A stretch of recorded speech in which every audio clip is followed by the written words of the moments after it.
غزوہ بدر is one of the few battles specifically mentioned in قرآن۔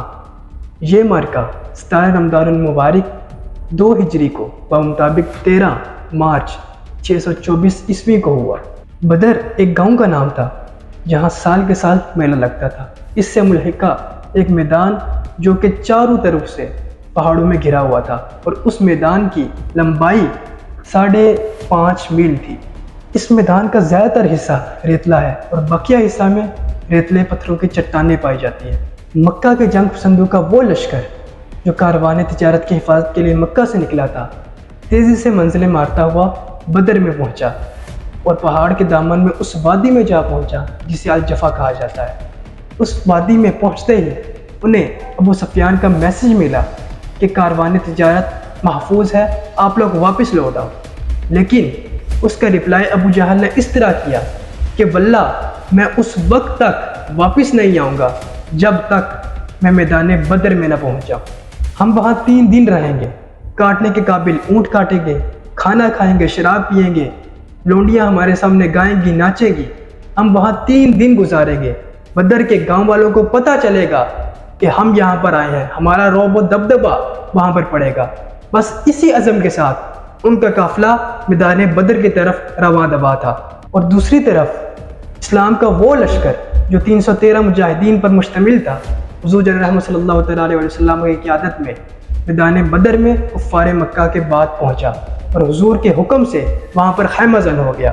حضور جناب رحمت صلی اللہ تعالیٰ علیہ وسلم نے آرام کو ترک کیا اور اسی وقت گرد نواح کے علاقے کا جائزہ لینے کے لیے نکل گئے۔ حضور جناب رحمت صلی اللہ تعالیٰ علیہ وسلم ادھر ایک شیخ سے ملے اور اس کو اپنا تعارف کرائے بنا اس سے سوالات کرنے لگے۔ تو اس شیخ نے ان سوالات کے جوابات دیے تو اس نے کہا کہ مجھے اطلاع ملی تھی کہ فلاں روز حضور جناب رحمت صلی اللہ تعالیٰ علیہ وسلم کی قیادت میں لشکر اسلام مدینہ منورہ سے نکلا ہے۔ اگر یہ اطلاع درست ہے تو آج وہ فلاں جگہ خیمہ زن ہوں گے۔ وہ شخص جس نے یہ بات کی تھی ٹھیک اسی جگہ پر لشکر اسلام خیمہ زن تھا۔ اور پھر اس شیخ نے کہا کہ مجھے اطلاع ملی تھی کہ فلاں روز کفار مکہ سے نکلے تھے، اگر یہ اطلاع درست ہے تو آج وہ فلاں جگہ ان کا پڑاؤ ہوگا۔ تو ٹھیک اسی جگہ کفار مکہ نے پڑاؤ کیا تھا جہاں اس شخص نے بولا تھا۔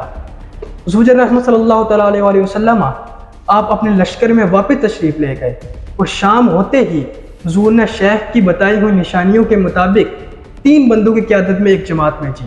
حضرت علی بن ابی طالب، حضرت زید بن عوام اور حضرت سعد بن ابی وقاص، ان کو بدر کے چشمے کی طرف حضور رحمت صلی اللہ تعالیٰ علیہ وسلم نے روانہ فرمایا۔ یہ حضرات جب اس چشمے کے پاس پہنچے تو انہیں وہاں کچھ لوگ ملے۔ انہوں نے ان میں سے 2 افراد کو پکڑ لیا۔ ان کو پکڑنے کے بعد ان سے سوالات کیے تو معلوم ہوا کہ کفار مکہ کا جو لشکر ہے وہاں پر ہر روز 9 سے 10 اونٹ ذبح ہوتے ہیں۔ اس اطلاع کے مطابق اسلام کے لشکر نے یہ اندازہ لگایا، حضور رحمت صلی اللہ تعالیٰ علیہ وسلم نے یہ اندازہ لگایا کہ کم از کم کفار مکہ کی تعداد 10 سے 11,000 ہے۔ اور پھر انہی لوگوں سے یہ بھی معلوم ہوا کہ کفار کے لشکر میں عتبہ بن ربیعہ، عتبہ بن شیبہ اور ابو جہل جیسے بڑے بڑے سردار شامل ہیں۔ یہ سن کر حضور رحمت صلی اللہ تعالیٰ علیہ وسلم نے فرمایا کہ کفار مکہ نے تم سے جنگ کرنے کے لیے تمہارے مقابلے میں اپنے جگر کے ٹکڑے بیچے ہیں۔ اب سوال یہاں پر یہ اٹھتا ہے کہ 313 10,000 سے مقابلہ کرنے کے لیے کیسے رضامند ہو گئے؟